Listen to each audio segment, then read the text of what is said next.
Le grand référendum, 10h, 11h, Philippe David.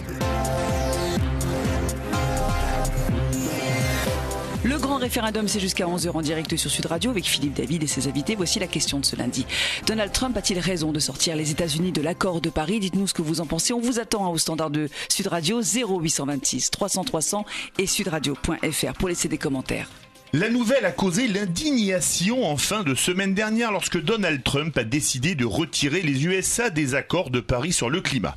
Emmanuel Macron a enregistré un message vidéo sur Twitter, message conclu par le slogan « Make our planet great again », redonnons sa grandeur à notre planète, copier-coller du slogan de campagne de Donald Trump « Make America great again », redonnons sa grandeur à l'Amérique.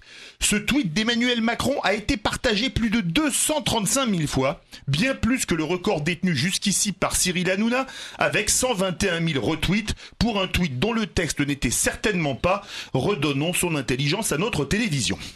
Les mairies de plusieurs grandes villes du monde ont d'ailleurs été éclairées en vert comme Paris et New York. Avec ce revirement américain, la planète est-elle réellement en danger ? Les accords de Paris n'étaient-ils pas des accords de façade puisqu'ils n'étaient pas contraignants ? Quelles vont être les conséquences pour les USA dans la géopolitique mondiale ? Les Chinois et les Indiens ne vont-ils pas vouloir prendre le leadership de la lutte contre le réchauffement climatique ? Emmanuel Macron a-t-il réussi un bon coup de communication avec son slogan posté sur Twitter ? Trump a-t-il raison de sortir les USA des accords de Paris ? C'est la question du jour du grand référendum sur Sud Radio de 10h à 11h.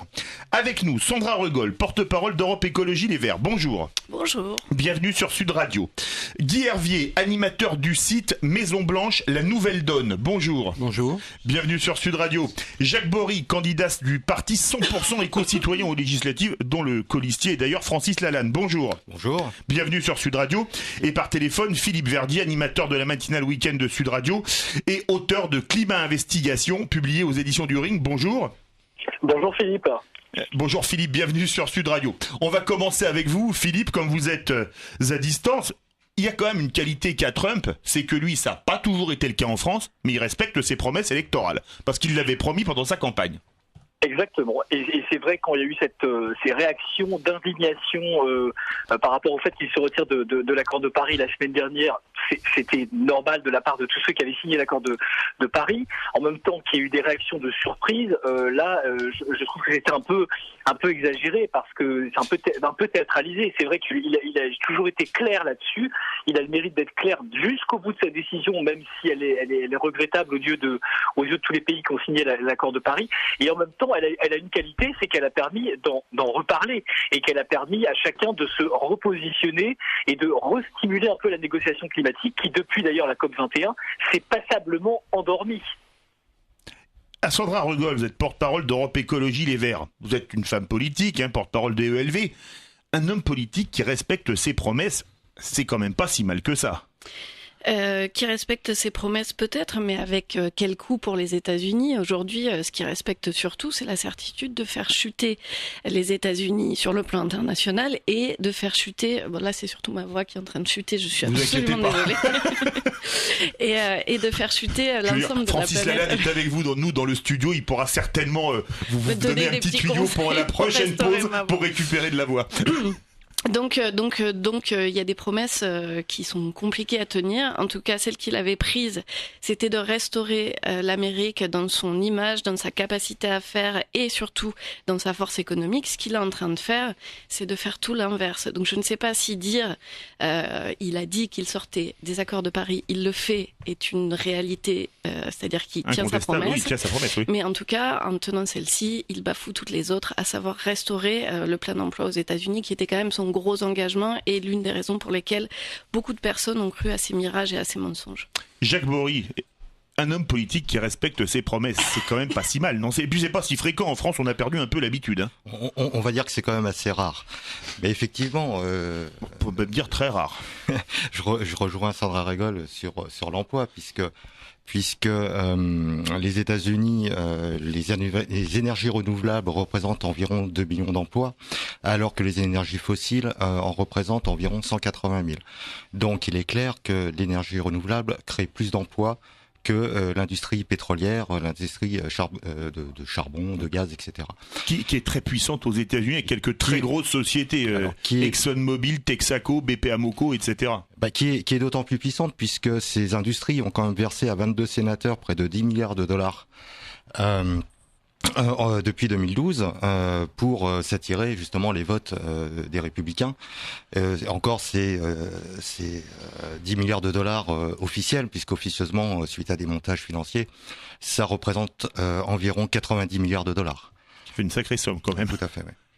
Et pour vous, Guy Hervier, vous êtes spécialiste des États-Unis, c'est vous qui tenez le site Maison Blanche, la Nouvelle Donne, The New Deal, c'était Roosevelt. Quand même, on peut pas reprocher à Trump de ne pas respecter ses promesses électorales. Oui, tout à fait. J'écoutais hier une interview de Al Gore sur CNN qui a une formule assez amusante.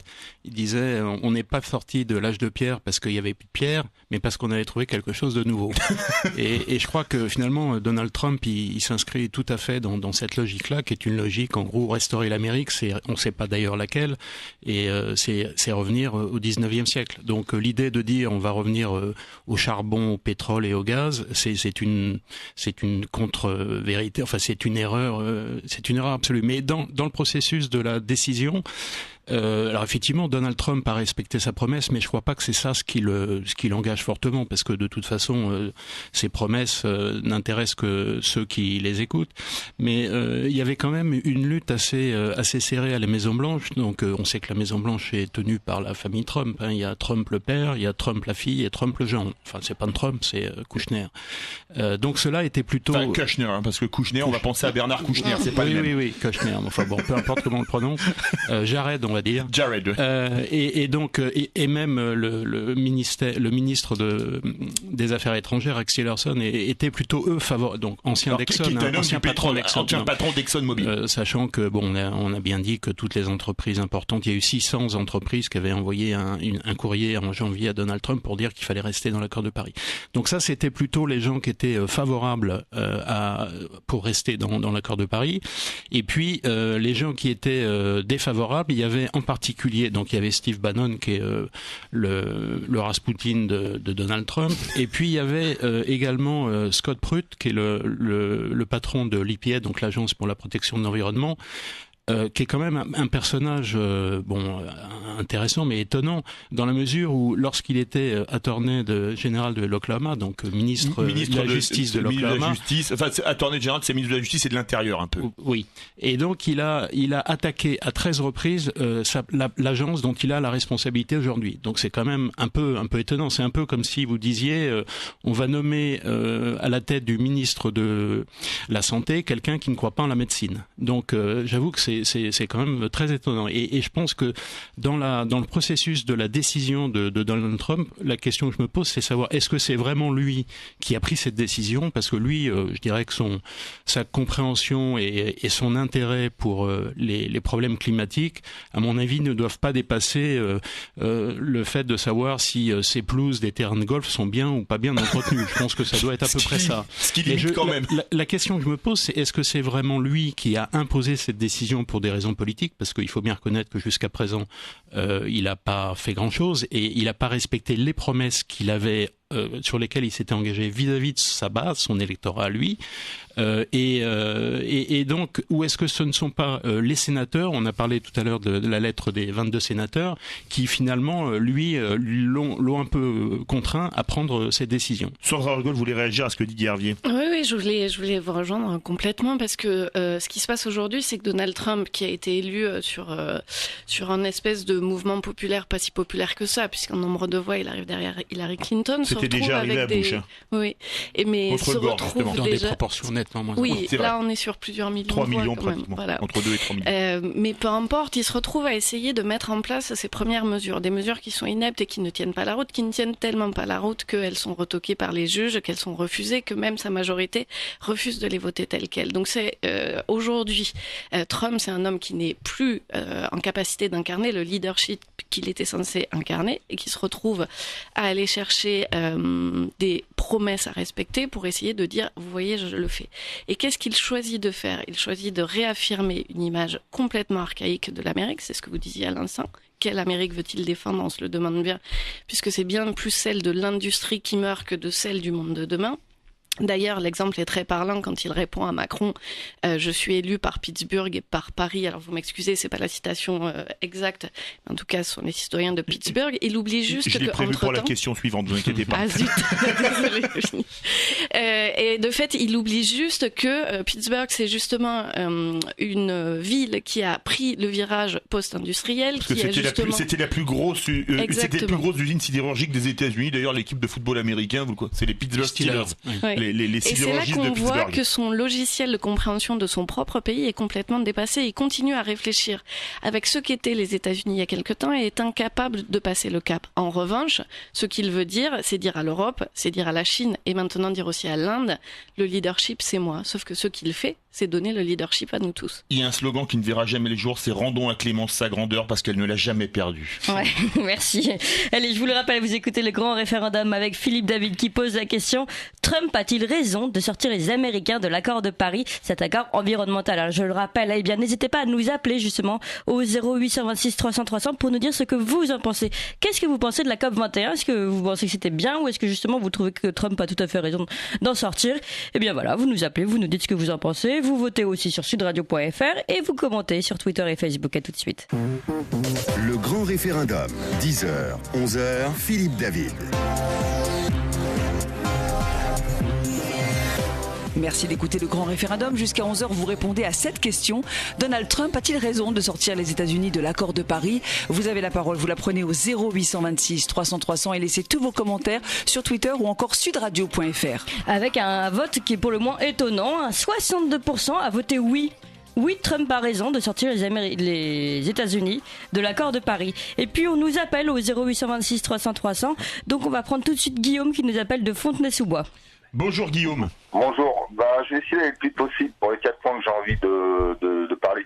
Alors moi je trouve ça inadmissible et scandaleux que les politiques français se la ramènent quand on sait qu'il y a des solutions alternatives et qu'on n'en parle pas, qu'ils n'en parlent pas, qu'ils les mettent pas en place. Bon, c'est vrai qu'en France on est dans un pays où on est dans le mensonge, la désinformation, où on se fout de la gueule des Français et que les politiques en gros ont fait le choix de sacrifier ma génération et celle à venir en imposant un modèle de société et de consommation, nous obligeant à être des nuisibles, des prédateurs, des criminels, des nazis, n'ayant aucun respect pour la vie humaine, végétale et animale, conduisant l'humanité droit vers le chaos économique, social, écologique, alors qu'il existe des solutions pour produire et consommer de façon responsable, intelligente et écologique, qui ne sont pas mises en place, nous donnant comme seule perspective d'avenir d'être comprise d'un génocide.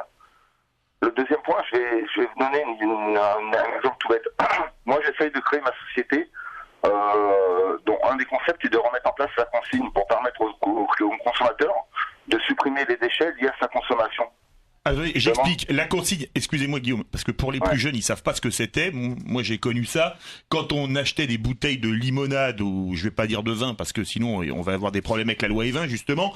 On devait ramener, on payait 20 ou 30 centimes de francs à l'époque, je sais plus, peut-être 50 centimes. On ramenait la bouteille et on vous remboursait la consigne. Comme ça évitait de casser du verre et de refondre du verre ad vitam aeternam. Je vous laisse continuer, c'était juste pour expliquer pour les plus jeunes qui n'ont jamais entendu parler du principe des consignes. Sauf s'ils sont allés en Allemagne parce que c'est encore courant en Allemagne. Ça s'appelle FAN là-bas. Je le dirai après. Donc en gros, moi je le donne à des sociétés pour savoir, pour avoir leur prix et savoir si c'est ok pour remettre la consigne en place. Donc le commercial téléphone au service qualité et le service qualité lui répond la loi nous l'interdit pour des raisons de traçabilité et de qualité. Alors par contre ça c'est interdit pour des trucs qui demandent uniquement de l'eau chaude, des choses simples. Et par contre, pour les bouteilles de bière, pour les hôtels, les restos, etc., c'est autorisé, on le fait. On utilise des produits chimiques qui sont hautement dangereux à long terme pour la santé humaine, pour les nettoyer. Ça pose aucun problème. C'est génial. Là, il faut m'expliquer, je comprends pas. Troisième truc, alors là, sur les verres, là, on va rigoler un peu, là. C'est facile de l'ouvrir comme elle le fait, la dame.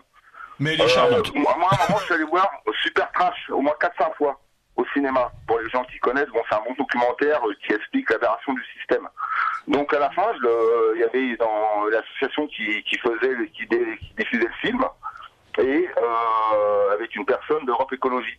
Je dis, mais excusez-moi, vous n'avez pas l'intention, mettons, de faire des projets de loi, ou proposer des lois pour que le verre soit consigné, l'appliquer dans les villes que vous gérez, etc. La personne, tout ce qu'elle a su me dire, c'est, écoutez, maintenant vous allez sur un site, vous signez une pétition, et au bout d'1 million de signatures, on l'envoie au Change.org. C'est pas la seule, c'est la plus connue. À l'Union Européenne, pour que ça passe. Ça veut dire qu'en gros, on doit demander l'autorisation à l'Union Européenne pour réduire ou augmenter ces déchets, ou la façon dont on veut gérer ou supprimer les déchets ou réduire les déchets. C'est beau. Alors Guillaume, on a vu quand même un point important, c'est le point des consignes, parce qu'on a pas mal d'appels. Je vais faire réagir nos invités. Merci beaucoup Guillaume de Fontenay-sous-Bois. Philippe Verdier, vous êtes auteur notamment de Climat Investigation. Vous entendez l'histoire où on dit qu'on peut pas remettre les consignes, par exemple, parce que ça, ce serait vraiment de l'écologie, et les politiques ne font rien dans ce domaine. C'était pas idiot le système des consignes quand on était gosse, ça évitait de faire du verre, ce qui crée de l'effet de serre, parce qu'il faut beaucoup de chaleur, beaucoup d'énergie pour faire du verre, qu'on recasse après, c'est pas un peu idiot ? Philippe Verdier ? Je vais te poser la question à Sandra Regol. Vous entendez Guillaume, vous prenez par exemple un truc tout bête, les consignes. Ça, ce serait de l'écologie, non ? Tout à fait. Plutôt que de jeter, détruire, refaire, détruire, rejeter. Tout à fait, tout à fait. Alors, je voudrais pas dire de bêtises, mais il me semble que justement, au niveau de la ville de Paris, en tout cas, l'adjointe à l'économie sociale et solidaire, Antoinette Gull, met en place les moyens de sortir de ce jetage, recréage, pour faire des gros néologismes permanents, et de mettre en place des consignes organisées sur l'ensemble du territoire. Donc, je suis vraiment désolée de le dire à Guillaume, mais en fait, justement, les écologistes essayent de mettre des choses en place. Après, on vit dans une démocratie qui elle-même est à l'intérieur d'un monde qui est complexe, et donc il faut essayer de travailler avec les normes qui existent. Parfois, il faut passer par l'influence citoyenne, c'est-à-dire essayer de faire des pétitions qui sont valables, Change.org ou autre, ou des référendums citoyens quels qu'ils soient, et parfois, on peut passer directement par le biais législatif. Mais en tout cas, pour le coup, on essaye de faire avancer les choses. J'ai pas d'autres exemples qui me viennent en tête, parce que j'étais plus partie pour une discussion sur les États-Unis. Non, mais parce que comme on parle d'écologie, les auditeurs appellent. On va poser la question à Jacques Bory, candidat 100% éco-citoyen. Par exemple, les consignes pour le verre, ce serait peut-être pas idiot, non, de le remettre. Ce serait pas idiot. Alors, je suis restaurateur, donc automatiquement, je connais un peu le principe. Alors effectivement, pour certaines bouteilles, on a une consigne, mais pas toutes malheureusement. Mais par contre, pour le particulier, il n'y a plus de consigne. Vous n'avez plus de comptoir de consigne dans les hypermarchés. C'est bien dommage. L'été dernier, justement, j'ai fait un tour des pays d'Europe centrale, aussi Allemagne, Italie, un petit peu pour voir ce qui se passait au niveau de l'écologie. Vous n'étiez pas en campagne électorale là-bas ? Pas du tout. J'étais en vacances, mais j'en ai profité pour regarder un petit peu ce qui se passait ailleurs. Et justement, dans la plupart de ces pays-là, les consignes existent. Et je trouve ce système formidable. En Allemagne, ça existe. Moi, j'ai connu ça quand j'étais gamin. Oui. Il est clair. Mais demander à un jeune de 15 ans aujourd'hui, c'est pas ce qu'est une consigne. Il sait pas ce qu'est une consigne. Sauf s'il habite en Alsace et où il a l'habitude de ramener ses bières. Oui. Mais et en plus, il y a beaucoup de villes où est-ce qu'il n'y a pas de ramassage de verre automatique, ou alors faut trouver une borne à 500, 600 mètres, 1 kilomètre, et on met directement à la poubelle. Donc du coup, ça se retrouve à la poubelle. Voilà. Mais voilà, dans les pays d'Europe centrale, il n'y a pas que ça. Il y a beaucoup une politique écologiste qui est importante, comme les panneaux solaires. On voit des champs de panneaux solaires, par exemple en République tchèque, en Pologne, ce qu'on ne trouve pas en France.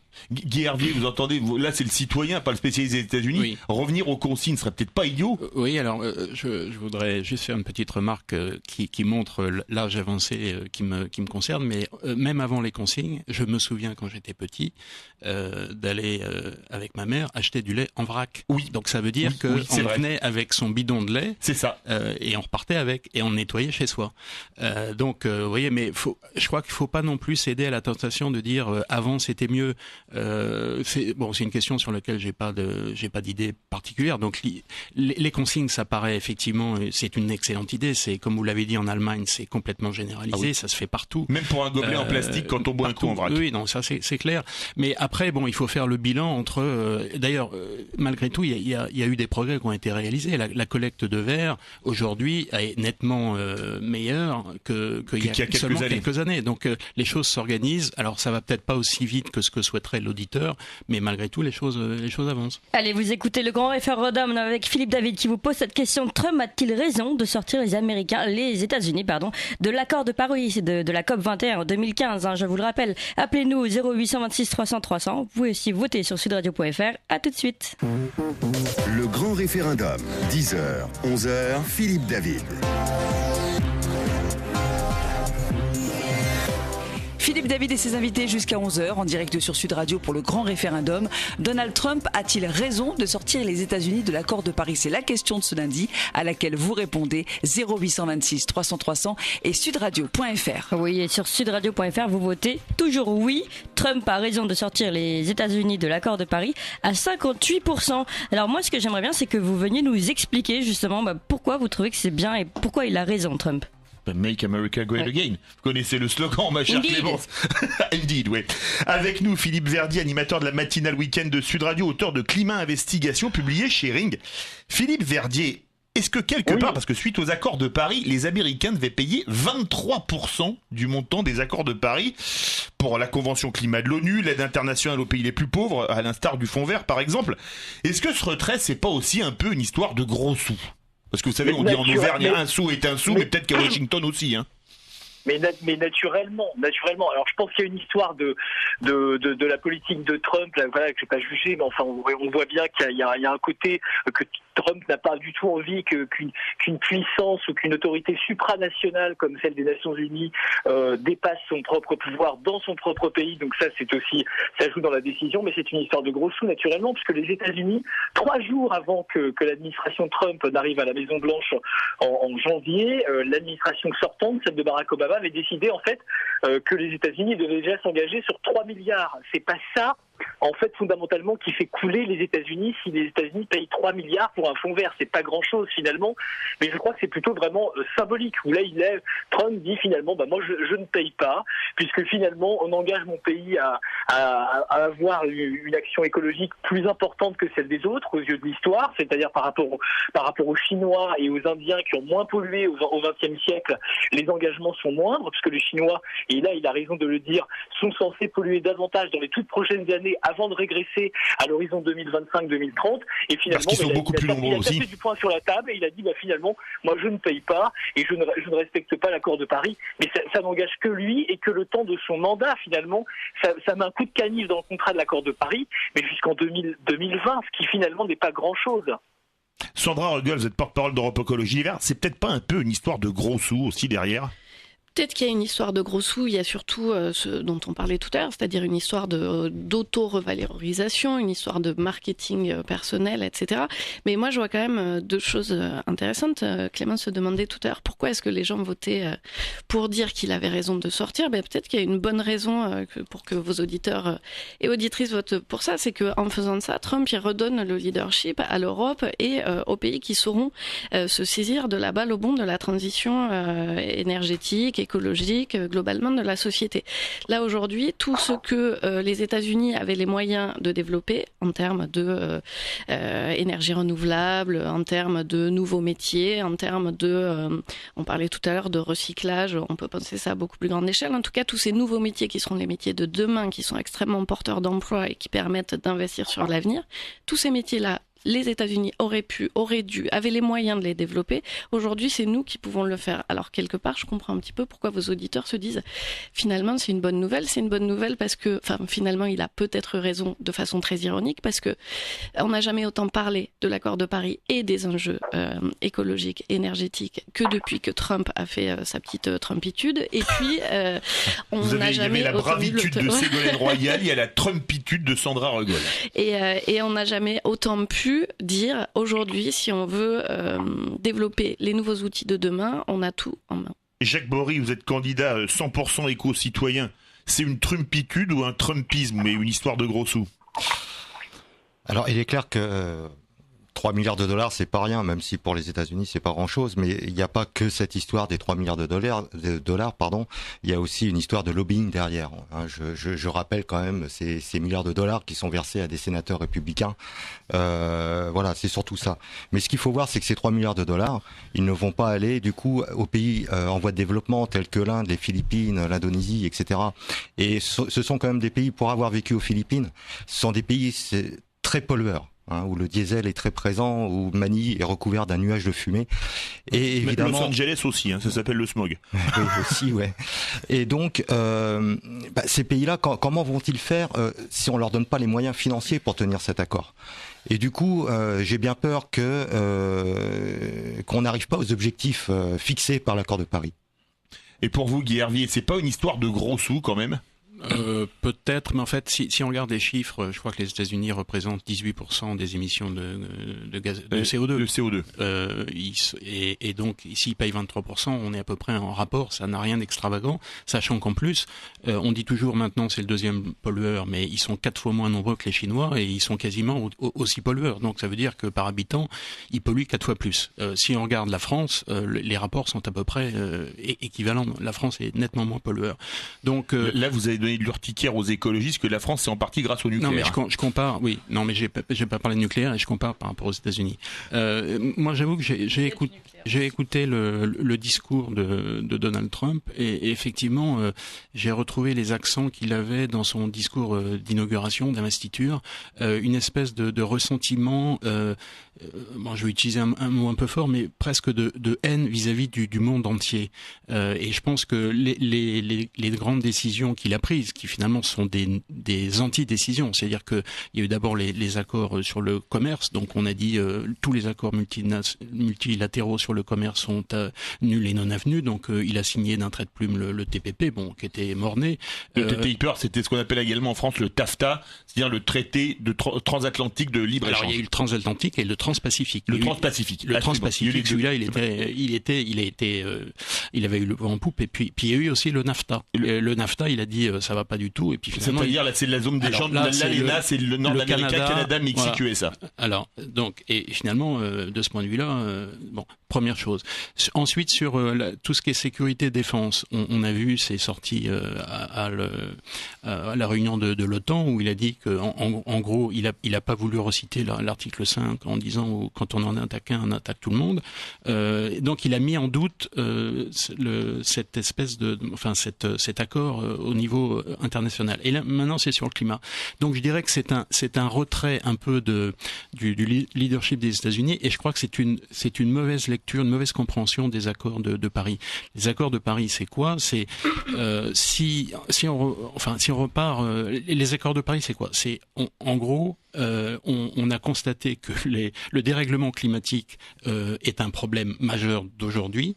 Là-dessus, il s'est toujours exprimé en disant que c'était un canular qui était fait pour aider les Chinois pour contrer les Américains. Donc, il a jamais reconnu ça. Et là, ces derniers temps, on a demandé à l'administrateur de l'EPA, on a demandé à son porte-parole, Sean Spicer, etc. Ils ont jamais dit que Trump reconnaissait que le dérèglement climatique était un problème. Et c'est donc une mauvaise lecture dans le sens où qui s'inscrit un peu dans ce qui s'est passé historiquement. On se souvient que George Bush, lui, n'avait pas voulu ratifier le protocole de Kyoto. Il s'en était retiré. Sauf que c'était en 2001. Et qu'en 2001... Et d'ailleurs, c'était à Johannesburg, il y avait son secrétaire d'État qui était d'origine jamaïcaine, qui avait dit... Colin Powell qui avait dit It's our way of life, c'est notre mode de vie. Exactement. Donc il a dit hors de question de changer le mode de consommation américain. Notre mode de vie n'est pas négociable. Oui. Donc ça s'inscrit. Mais ça, c'était en 2001. En 2001, c'est il y a 16 ans, et les problèmes ont considérablement évolué depuis. Et donc, je crois que cette idée de se retirer de l'accord de Paris, c'est une mauvaise compréhension. C'est-à-dire que l'accord de Paris, finalement, n'imposait pas de contraintes et embarquait l'ensemble des pays de la planète. On a cité, il y a juste la Syrie. Bon, c'est vrai que la Syrie a peut-être d'autres problèmes. Oui. Et le Nicaragua, pourquoi? C'est parce qu'ils trouvaient que finalement cet accord n'était pas assez contraignant. Donc les raisons qui ont été invoquées ne sont vraiment pas tenables. Donc c'est vraiment de la pure idéologie qui n'est pas basée sur les faits et sur l'observation scientifique. Philippe Verdier, avec ce revirement américain, on va poser la question qui fâche: la planète est-elle en danger? Non, enfin, je pense pas au niveau scientifique sur le climat qu'elle soit en danger. C'est l'accord de Paris qui prend l'eau. Voilà, ça prouve que l'accord de Paris n'est pas totalement étanche et que sur cet accord qui a été signé par tous les pays, qui est un accord de bonnes intentions. Intention fixée elle-même par chaque pays, on voit très bien que le cadre n'est pas strict et que finalement quand il y a eu ce satisfecit et que tout le monde a dit à l'issue de l'accord de Paris, de la COP21, ça y est, c'est génial, on a signé. Oui, d'un point de vue diplomatique, c'était bien. Maintenant, on entre dans le vif du sujet avec le moment où les pays doivent faire des actions concrètes, doivent aussi mettre de l'argent sur la table et c'est là que le bas blesse. Mais vous savez, la négociation climatique, ça fait 20 ans qu'elle existe et quand il y a eu l'accord de Kyoto, qui avait été signé par de très nombreux pays, alors il n'était pas universel certes, mais il y a eu aussi la même chose et c'est arrivé en 2011, c'est pas si vieux 2011, le Canada qui s'était engagé pour le protocole de Kyoto s'en est désengagé. Retiré. Pourquoi ? Tout simplement parce que c'est le moment où il devait payer et dès qu'il fallait mettre de l'argent sur la table, et bien le gouvernement de l'époque, le gouvernement canadien dit finalement moi ce protocole de Kyoto, j'en sors, voilà, tout simplement. Donc en fait c'est pas la première fois que ça arrive. D'accord. Ma chère Clémence. Oui, on va faire un petit tour du côté du Standard et on accueille Christiane qui nous appelle de Toulouse. Bonjour Christiane. Bonjour et Christiane. Bonjour toute l'équipe. Voilà, moi je voulais dire que M. Trump a tout à fait raison de sortir de cet accord. On a une planète qui est plein de pays qui ne répondent pas au code de l'environnement, qui ne font rien, qui sont très très pauvres. Et l'Allemagne qui s'est sortie du nucléaire produit son charbon. Et là, nous, la France, on va être les maîtres du monde encore pour dire tel pays. Je pense qu'on peut gérer son environnement personnellement, chacun dans son pays. Regardez, l'Australie en est bien sortie, le Canada aussi, et vous avez de nombreux pays qui ont vraiment rien, c'est vraiment des poubelles. Donc je pense que quand Trump voit sa note grimper, importante, il va payer pour tous ces pays qui sont, je ne sais plus si c'est 150, je ne sais plus combien, et on ferait bien qu'abord de regarder d'abord chez nous et dans l'Europe avant d'élargir tout ça. Et on a plein de choses à faire, chacun dans son pays d'abord, avant de mandater, d'essayer de commander les autres. D'abord, je pense qu'ils peuvent en sortir quand ils veulent. Comme vous dites, pour vous, il faut balayer devant sa porte d'abord, c'est ça ? Exactement, parce que nous, on n'est pas on est quand même, on est un peu développé, mais enfin, on voit les villes. Je connais très très bien toute la France. Je connais des pays africains. Je connais l'Allemagne. J'ai vécu en Allemagne. Regardez, ils produisent du charbon. Et les États-Unis aussi. Ils se sont sortis du nucléaire, et nous avons les déchets de l'Allemagne, parce qu'il y a eu encore des compromis. Nous avons les déchets de l'Allemagne enfouis dans nos sols. Je pense que c'est pas non plus une référence. Il y a plein de choses qui se passent, qui sont en dessous, et celui qui gère là-bas le fric à l'Europe, Juncker là-bas, il voyait les gros sous des États-Unis arriver dans sa propre caisse. Et je pense que c'est ça a fait un boom, et je pense que ça demande une grande réflexion. Et moi j'ai travaillé dans le code de l'environnement aussi dans l'armée, et on a bien beaucoup de choses à faire. Eh bien, écoutez, Christiane, vous avez des pays, c'est vraiment des poubelles. Christiane, et ça fait merci 25 ans beaucoup. qu'on veut mettre en application ce fameux traité, et en fait, je pense qu'il il va n'est pas si vieux que ça, celui-là. Celui-là, voilà. le traité de Paris, il est beaucoup plus récent. Merci beaucoup, Christiane, de votre témoignage, ma chère Clémence. Oui, je vous le rappelle, vous écoutez Philippe David pour ce grand référendum qui vous pose la question: Trump a-t-il raison de sortir les États-Unis de l'accord de Paris? Eh bien, vous pouvez nous appeler au 0826 300 300 pour nous dire ce que vous en pensez. Ça nous intéresse, parce qu'il y a ce vote. On voit que vous êtes majoritaire pour le moment à voter oui pour le oui. Trump a raison de sortir les États-Unis de l'accord de Paris, mais on aimerait comprendre pourquoi. Vous pouvez aussi voter sur sudradio.fr, bien sûr, et encore, et commenter sur Twitter et Facebook. À tout de suite. Le grand référendum, 10h, 11h, Philippe David. Merci d'écouter le grand référendum. Jusqu'à 11h, vous répondez à cette question. Donald Trump a-t-il raison de sortir les États-Unis de l'accord de Paris? Vous avez la parole, vous la prenez au 0826 300 300 et laissez tous vos commentaires sur Twitter ou encore sudradio.fr. Oui, vous votez à 60% oui. Trump a raison de sortir les États-Unis de l'accord de Paris. C'est un vote qui a encore augmenté, si je ne me trompe pas. C'était à 58, donc ouais. ça a augmenté de 2%. Avec nous, Philippe Verdier, Jacques Bory, Guy Hervier et Sandra Regol. Je vais faire réagir sur la première question qu'on avait prise et que j'avais posée à Philippe Verdier, et ensuite on va répondre à Christiane qui nous appelait de Toulouse. Sandra Regol, avec ce revirement américain, la planète est-elle réellement en danger ? Alors, elle est forcément plus en danger du moment où des personnes ne s'engagent plus à respecter des accords qui protègent le climat. Là, sur les scénarios actuels du GIEC, pour vous donner une idée, si on continue sur cette trajectoire-là, on est sur un réchauffement de l'ordre de 6 degrés. 3,5. Sur 3,5 ? 3,5.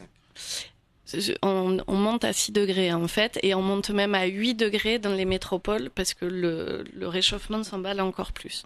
Donc sur ce schéma-là, celui que continuent à suivre les États-Unis en se retirant de l'accord de Paris, on va, oui, vers une catastrophe.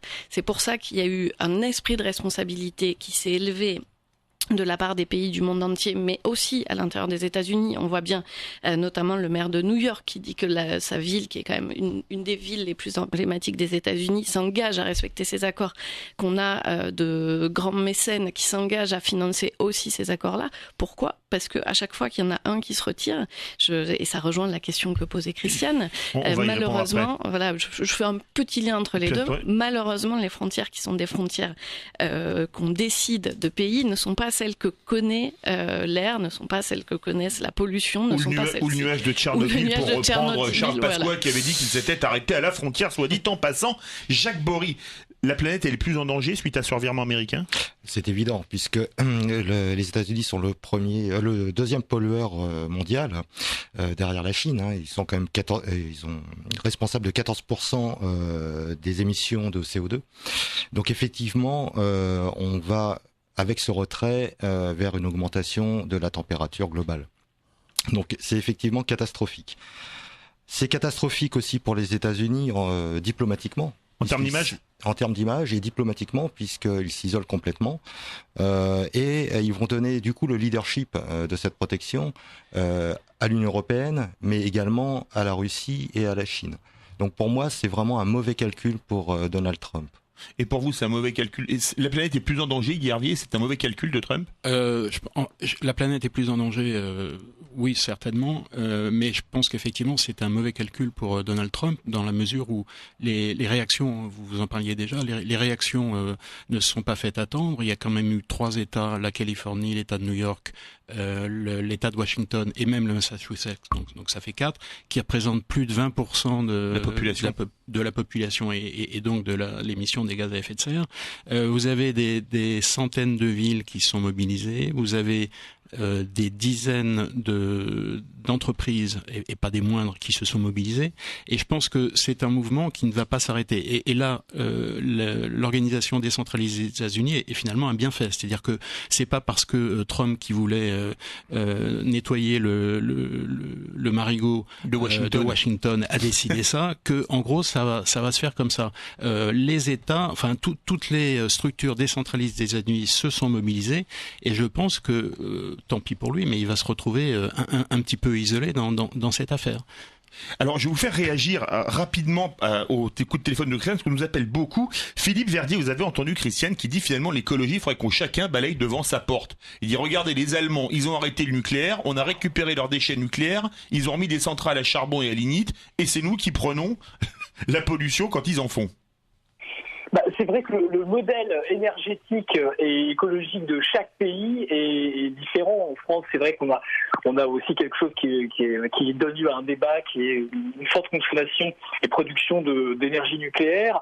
L'Allemagne, depuis Fukushima, a complètement changé son fusil d'épaule en émettant plus de gaz à effet de serre qu'avant 2011 en rallumant les centrales au charbon. Dans le même temps, c'est vrai qu'il développe pas mal d'énergie renouvelable. Dans pas mal de pays du monde, on a encore une situation très polluante. Le problème, en fait, de cet accord de Paris, de la COP21, c'est que c'est basé sur des bonnes résolutions. Vous savez, un peu comme on le fait en début de chaque année, en disant « ça y est, je vais faire le régime, je vais faire du sport, je vais arrêter de fumer ».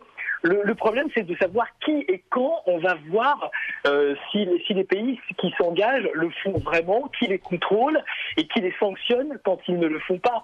Finalement, en faisant un point de rupture brutal avec cet accord de Paris, Donald Trump, il appuie sur quelque chose qui est très sensible et très fragile dans l'accord de Paris et de ce qui est issu de la COP21, c'est que finalement, c'est extrêmement précaire et qu'on peut s'attendre à d'autres surprises, d'autres pays dans les prochaines années. Et à ce moment-là, qu'est-ce que la communauté internationale pourra dire ? Il va falloir beaucoup de vigueur, beaucoup de force pour que cet accord soit mis en pratique et qu'on puisse l'appliquer à l'échelle universelle, parce que c'est effectivement très, très précaire. Sandra Regol, qu'est-ce que vous voulez dire à Christiane qui dit que chacun doit balayer devant sa porte ? J'ai envie de lui dire que pour une part, elle a raison, mais que c'est une petite partie de l'équation globale et qu'en fait, il n'y a pas vraiment de porte sur une planète qui est ronde, parce qu'on retourne toujours au point de départ. C'est le principe un peu de la révolution de la planète. Donc l'idée de nettoyer chacun devant notre porte, oui, tout à fait, il faut qu'on aille plus loin, il faut qu'on aille mieux, mais c'est justement ça qu'était cet accord de Paris. C'est-à-dire c'était une première étape dans une direction qui était une direction commune, qui était celle de 150 pays, de nations qui n'avaient pas l'habitude de travailler ensemble, de pays qui refusaient d'avancer vers des réflexions écologiques, des pays qui refusaient de prendre en compte les questions climatiques. Et effectivement, ce n'était pas assez, ce n'était pas contraignant peut-être, mais c'était le premier pas vers une réflexion plus globale. Quand on voit les réactions aujourd'hui au retrait de Trump de l'accord de Paris, on se dit que cette prise de conscience des enjeux écologiques a l'air de s'être effectuée à travers le monde. Quand on voit les réactions notamment très surprenantes, entre guillemets, de la Chine ou de l'Inde qui sont des pays prêts à aller plus loin, alors que ce sont des pays qui ont une force économique et démographique. Démographique deux pays absolument les plus peuplés du monde. Énorme. On se dit qu'il y a quelque chose qui bouge. L'Europe aussi doit faire un travail qui est commencé mais qui n'est peut-être pas suffisant. Christiane a tout à fait raison. Il faut balayer devant sa porte, mais on peut pas y arriver tout seul dans son coin, jamais. Et j'entends l'argument selon lequel des pays pauvres seraient des pays poubelles, mais si on veut arriver à ce que les mauvaises odeurs de la poubelle ne parviennent pas ailleurs, il faut apprendre à produire moins et à ne plus avoir ces poubelles, donc à aider ces pays-là. Jacques Bory, Guervier court pour répondre à Christiane parce qu'on nous appelle au 0826 300 300 quand Christiane dit chacun doit balayer devant sa porte. Jacques Bory. Je suis tout à fait d'accord avec elle. Moi, je me bats tous les jours pour l'écologie, pour que en France on fasse le nécessaire. Mais ensuite, effectivement, la pollution est globale. Il n'y a pas de frontière à la pollution. Donc, il faut absolument pouvoir inciter aussi aux pays les plus en difficulté à pouvoir appliquer cet accord, à pouvoir baisser leur pollution, à sortir du diesel, à sortir de toutes les énergies polluantes. Et pour vous, Guervier ? Oui, je comprends. Chacun balaye devant sa porte. Oui, bien sûr, mais ça ne veut pas dire pour autant qu'on est chacun dans sa pièce et puis qu'on ferme les portes et qu'on ne s'écoute pas, on n'a pas d'action commune. Je comprends très bien le raisonnement de la dame avec qui je partage de Christiane, avec qui je partage beaucoup d'idées, mais j'ai l'impression que finalement tout son raisonnement aboutirait à la conclusion qu'il faudrait plus d'accords de Paris que moins d'accords de Paris. Sauf que effectivement, comme vous le disiez, si on place la barre trop haut, on va perdre une bonne partie des gens. Si on n'a pas la Chine et si on n'a pas l'Inde, finalement ça sert pas à grand chose. Si on se souvient de l'accord de Kyoto, la Chine n'avait pas voulu se mettre des contraintes sur des limitations sur le. C'est ça. Donc là, en argumentant qu'ils avaient le droit de se développer comme les autres pays se sont développés. Ce qui était compréhensible. Là, la Chine est dedans, l'Inde est dedans, donc c'est quand même une nouvelle. Et la Chine a aussi des pressions en interne. Je veux dire, quand on voit le climat qu'il y a à Pékin, on comprend que et eux-mêmes, c'est une des villes les plus polluées du monde. Ils ont compris qu'il fallait quand même faire quelque chose. Donc c'est sans doute insuffisant, mais c'est pas pour autant qu'il faut tout enlever. C'est insuffisant et il faut continuer à progresser. Allez, on retourne au standard puisque vous nous appelez et tout de suite on accueille Philippe qui nous appelle de Fontvieille. Bonjour Philippe. Eh bien bonjour à tous, bravo pour cette émission, enfin ça bouge, comme on dirait. Moi je trouve que c'est une très bonne mauvaise nouvelle. Je m'explique. Plus il y a de climato-sceptiques, c'est-à-dire plus il y a de gens qui niquent la Terre est ronde alors que tout le monde sait depuis longtemps qu'elle est plate, plus ça fait progresser le schmilblick. Qu'est-ce qui se passe aujourd'hui ? Vous avez quelqu'un, allez soyons clairs et directs, ce type est pas normal, pour pas dire plus. Bon, vous avez une majorité de pays qui sont quand même gouvernés par des gens qui ont un peu plus de cerveau que le cerveau de M. Trump, et vous avez des scientifiques. Vous avez assisté avec moi aux images à l'Agence spatiale européenne. Aujourd'hui, nous avons les moyens de contrôler en temps réel l'évolution du climat sur la Terre. Et ça, ceux qui nient ça, je crois que qu'il continue parce qu'il nous donne des arguments pour aller plus vite. La mauvaise nouvelle, c'est que en faisant ça, il retarde le processus. Mais la bonne, c'est qu'à force de nier les évidences, elle vous éclate à la figure. C'est ce que j'appelle le terminus des prétentieux. Il y a un moment, nous sommes dos au mur. Nous sommes dos au mur. Et nous prenons le risque de ne pas nous en sortir si nous n'agissons pas tous ensemble. Parce que c'est pas moi tout seul et les autres, je m'en fous. Non, on est tous sur le même bateau, il s'appelle le Titanic.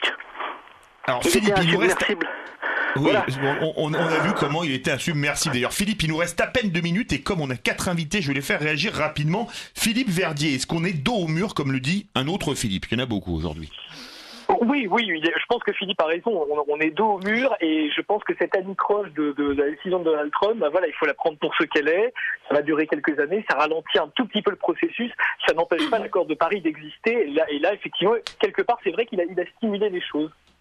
Et pour vous, Sandra Regol, est-ce que on est dos au mur aujourd'hui? Moi, je dirais pas qu'on est dos au mur, je dirais qu'on est vraiment face à nos responsabilités et qu'il faut qu'on ait le courage d'agir. Ce qui veut dire à peu près la même chose. C'est une façon plus positive de présenter les choses, c'est-à-dire qu'être face à ses responsabilités, ça veut dire qu'on a la capacité d'agir, on a la capacité de peser sur les États-Unis pour qu'au moins les États fassent pression sur Trump et fasse un retour en arrière, parce qu'on parle de l'accord de Paris, mais il y a tout ce qu'il a détruit, les rejets en mer, les rejets dans l'eau, les forages, les pipelines, et j'en passe, et des meilleurs, des projets qui vont détruire durablement de toute façon à partir du moment où ils sont remis en place l'environnement aux États-Unis, et puis il y a cette volonté de faire autrement, donc oui, on n'est pas dos au mur, on est responsable. Jacques Bory, on est dos au mur ou on est face à nos responsabilités? Ou les deux, mon capitaine? Les deux, mon capitaine. Effectivement, nous sommes dos au mur parce qu'on voit l'accélération du changement climatique actuellement avec la fonte des glaces au pôle. Monsieur Trump devrait regarder un petit peu ce qui se passe chez lui également avec les désordres climatiques, entre autres l'île de Tangier qui est en train d'être submergée par les flots. Donc il devrait peut-être un peu regarder aussi ce qui se passe chez lui. Et pour vous, Guy Hervier, on est dos au mur ou face à nos responsabilités? On est dos au mur, comme vous le disiez. Je pense que cette décision sur l'accord de Paris, par rapport à ce qu'il a déjà pris comme décision, est pas la plus importante, parce qu'il a réduit tellement de budget et fait supprimer tellement de réglementation que c'est ça le plus embêtant. Mais là, je crois que ce qui est important, c'est finalement, il va relancer toutes les forces décentralisées des États-Unis, les États, les villes, les collectivités locales, les entreprises. Merci beaucoup Sandra Regol, Guy Hervier, Jacques Bory et Philippe Verdier. Verdict, Clémence? Il y a 60% à voter oui.